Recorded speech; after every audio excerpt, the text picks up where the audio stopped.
ఉద్యోగులకు కేంద్ర ప్రభుత్వం అందిస్తున్న ప్రోత్సాహకాలను అర్హులైన వారికి చేర్చేందుకు యూఏఎన్ యాక్టివేషన్, బ్యాంకు ఖాతాతో ఆధార్ లింక్ చేసుకునే గడువును మరోసారి పొడిగిస్తూ ఉద్యోగుల భవిష్య నిధి సంస్థ నిర్ణయం తీసుకుంది. ప్రస్తుత ఆర్థిక సంవత్సరంలో కొత్తగా ఉద్యోగంలో చేరిన వారికి కేంద్ర ప్రభుత్వం ఎంప్లాయ్మెంట్ లింక్డ్ ఇన్సెంటివ్ స్కీమ్ ద్వారా కల్పిస్తోన్న ప్రోత్సాహకాల కోసం అర్హులైన ఉద్యోగులు తమ యూఏఎన్ యాక్టివ్ లో ఉంచుకోవాలని సూచించింది. ఈ మేరకు యూఏఎన్ యాక్టివేషన్ కోసం మరో అవకాశం కల్పిస్తూ గడువును ఫిబ్రవరి 15, 2025 వరకు పొడిగించింది.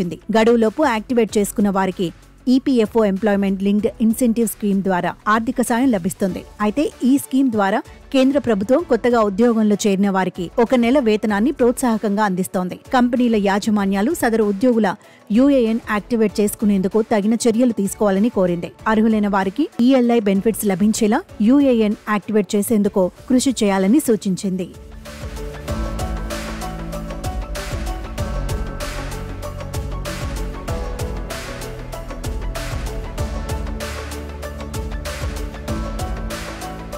అయితే ఎంప్లాయ్మెంట్ లింక్డ్ ఇన్సెంటివ్ పథకాన్ని కేంద్ర ప్రభుత్వం 2024 బడ్జెట్లోనే ప్రకటించింది. ఇందులో 2 కేటగిరీలో ఉంటుంది. స్కీమ్ ఏ ద్వారా కొత్తగా ఉద్యోగంలో చేరిన వారికి 1 నెల జీతాన్ని ఆర్థిక సాయంగా అందిస్తారు. స్కీమ్ బి ద్వారా తయారీ రంగంలోని కంపెనీలు కొత్తగా ఉద్యోగాలు కల్పిస్తే వాటికి ప్రోత్సాహకాలు ఇస్తారు. స్కీమ్ సి ద్వారా అదనపు ఉద్యోగాలు కల్పించిన కంపెనీలకు ప్రోత్సాహకాలను కల్పిస్తారు. ఇక యూఏఎన్ యాక్టివేషన్ కోసం ముందుగా ఈపీఎఫ్ఓ అధికారిక మెంబర్ పోర్టల్లోకి వెళ్లాలి. అందులో అవర్ సర్వీసెస్ సెలెక్ట్ చేసి ఫర్ ఎంప్లాయీస్ ఆప్షన్ను ఎంచుకోవాలి. తర్వాత మెంబర్ యూఏఎన్ లేదా ఆన్లైన్ సర్వీసెస్ పై క్లిక్ చేయాలి.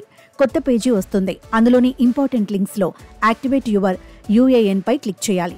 మీ యూఏఎన్ పేరు, పుట్టిన తేదీ, మొబైల్ నెంబర్ వంటి వివరాలు నమోదు చేసి క్యాప్చా కోడ్ ఎంటర్ చేసి గెట్ ఆథరైజేషన్ పిన్ పై క్లిక్ చేయాలి. మీ రిజిస్టర్డ్ మొబైల్ నెంబర్ కి వచ్చిన ఓటీపీ అక్కడ ఎంటర్ చేయాలి. ఐ అగ్రీ పై క్లిక్ చేసి validate OTP and activate UAN పై క్లిక్ చేస్తే ఉద్యోగుల యూఏఎన్ యాక్టివేట్ అవుతుంది.